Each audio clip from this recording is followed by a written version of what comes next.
Hi. Thanks for dropping by.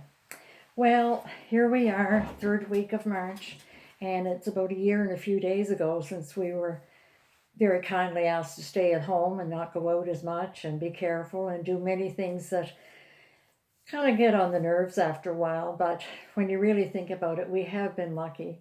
Our cases are few in Nova Scotia, and we're lucky that it's during the electronic age that this is going on because even, well, 50 years ago, I remember I was in school in the valley and it was letters in the mail, and phone calls were far too expensive to make long distance calls.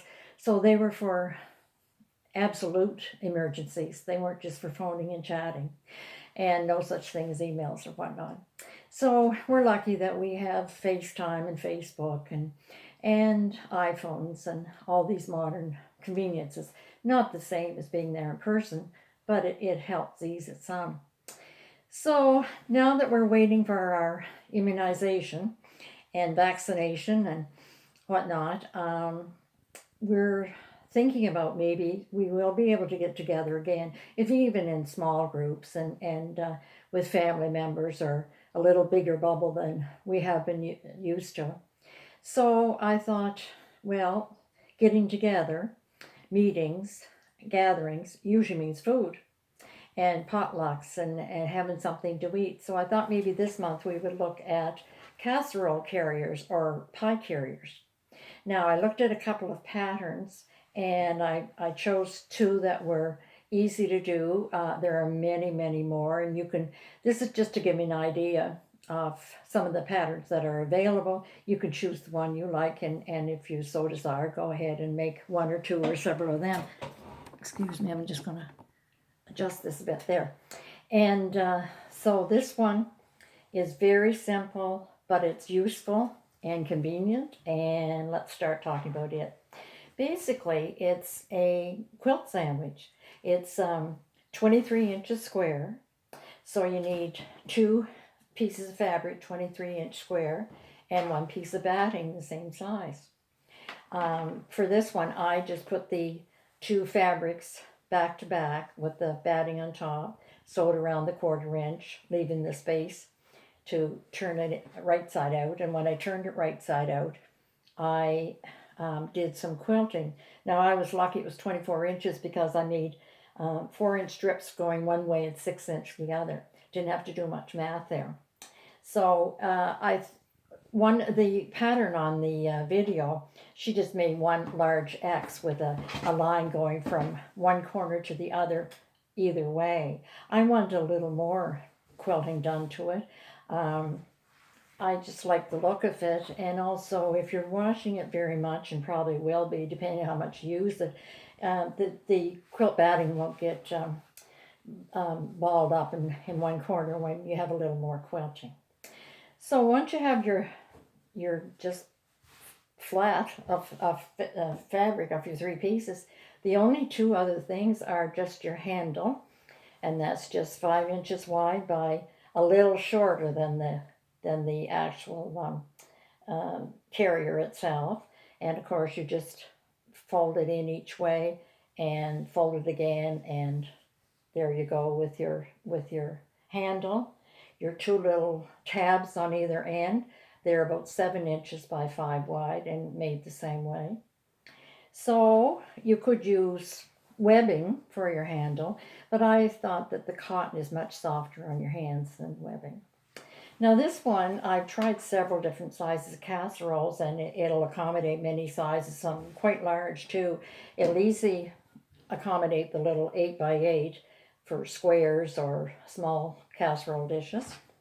And you pick up your little tab, your handle, slide the handle through the tab, find the second one, slide it through, and there you go with your lemon squares or your meatball casserole.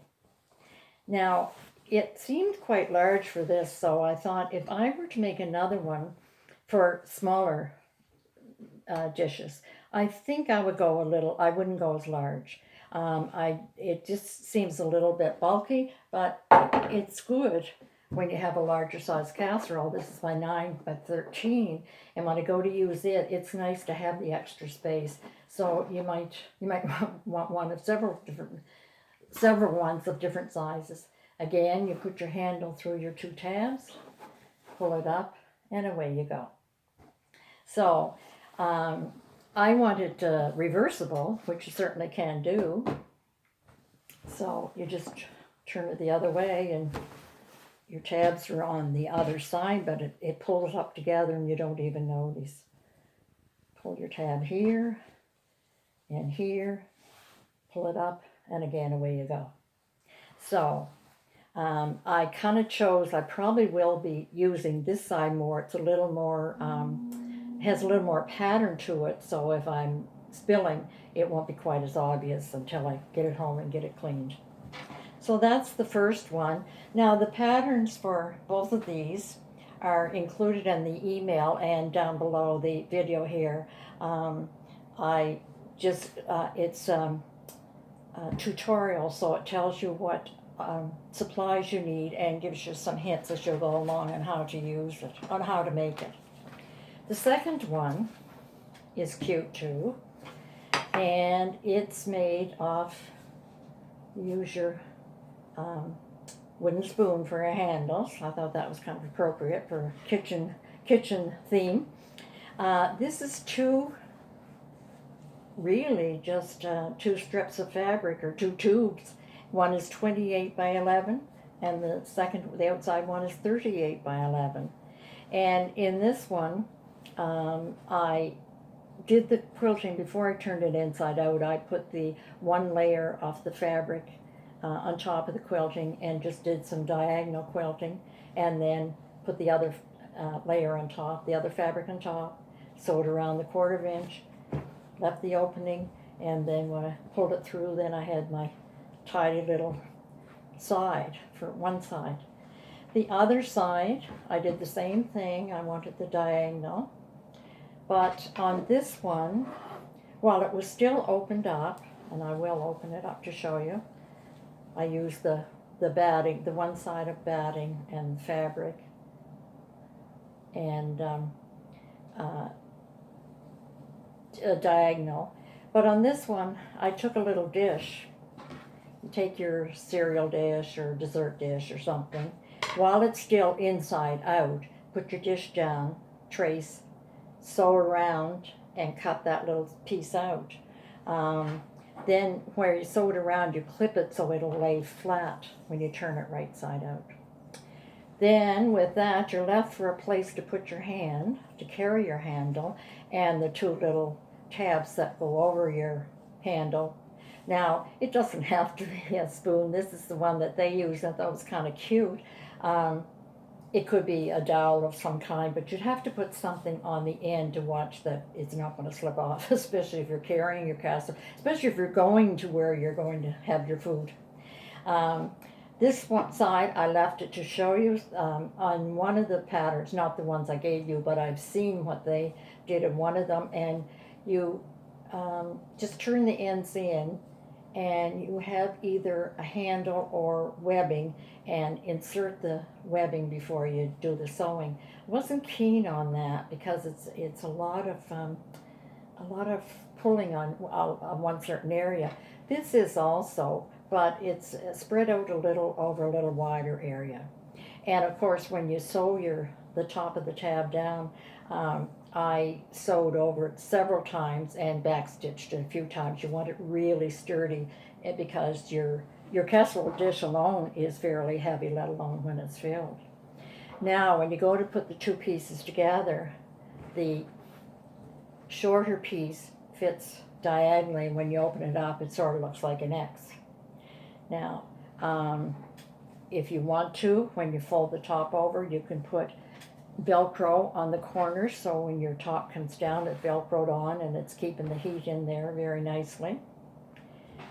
Then let's put one in. Let's try him a 9 by 13. Fold your edge up over so that you're pretty well covered there. Pick up this edge, and when I finish this edge, pick it up, and away you go to your potluck or to your friend's house, or take a casserole to your mother, or whatever you're going to be doing. If you're going out for Easter dinner, why don't you make one? You have time to make one before you go, and if you've been invited out and are bringing something along, make one and leave it as a hostess gift. I'm sure they would be happy to receive it, and that would be a nice treat for them. Again, you can just use your smaller size. This gives you more space. You're going to have a cover on it, of course, and away you go with your smaller size. Now, I don't think, I was going to say there might be some tips I can give you, but really it's up to you how you want it. The two patterns show you how they do it. I always think a pattern is like a guideline, and it's up to you to finish it the way you would like. I did a little bit of quilting. You don't have to quilt these two lengths at all. I wanted a little bit. I just went a little diagonal on each one of them. You could do a lot or you could do a little. Just if it depends on what you want it to look like. As I say, it doesn't have to be the wooden spoons, but they do look cute. And this one's long. It was harder to find a long one. I found a pack of 3, but they weren't long enough, and it would just stop about there, and it might be sliding off. I didn't care for that. So I think it was at the dollar store that I found a pack of the long ones, and that's what you really need for that. So you have the directions, you have the fabric dimensions, and of course you might want to make it according to what size dishes you carry the most, or that you have and use the most. These are the two that I would. The 8-inch I use most of the time, and the larger ones I use sometimes, so I wanted to have a smaller one and a larger one. Now the pie, so a lot of casseroles are circular, which would still fit in these, but I've seen circular designs for the pie or casserole holder, and they're cute too. I just didn't happen to choose one to look at tonight, but they are really cute, and I do plan to make one of those. They tend to be a little snugger around the dish, not as these seem a little more fabric than I wonder if we really need, but there's lots to work with. But the circular ones fit the dish a little snugger, and there's lots of different styles. So I know some of you are avid readers and even belong to book clubs, so I thought I would talk a little about books tonight, and I like to look for ones that are sewing and quilting related. So I found a few names, but you might never find them in a library or even a bookstore because they're a little unusual. The first one I found is Honey, I Shrunk the Quilt by Are You Kidding? The second one, Always Buy an Extra Yard by Justin Case. The third is Fabric Shopping Trips by Fill 'Em Up. The third, Wind Those Bobbins by M.T. Spools. Addicted to Quilt Chops by See You Soon. Labeling Your Quilt Tools by M.R. Mine. Finishing Quilt Edges by Ima Binder. And Softening Quilting Calluses by Lana Lynn. Now, if you find any of these, let me know, because I like to read too, especially fiction. So enjoy your next month. Maybe making a casserole carrier. Make a different one. Show me the kind that you have made. I'm really anxious. I am going to make a circular one, and I think that would be nice too. So you have a little bit of everything. They're handy to have. They're handy to give. Start your Christmas sewing now, so that you can have, if you're going to make a couple for gifts, look how quickly they would go together. So see you next month. Bye for now.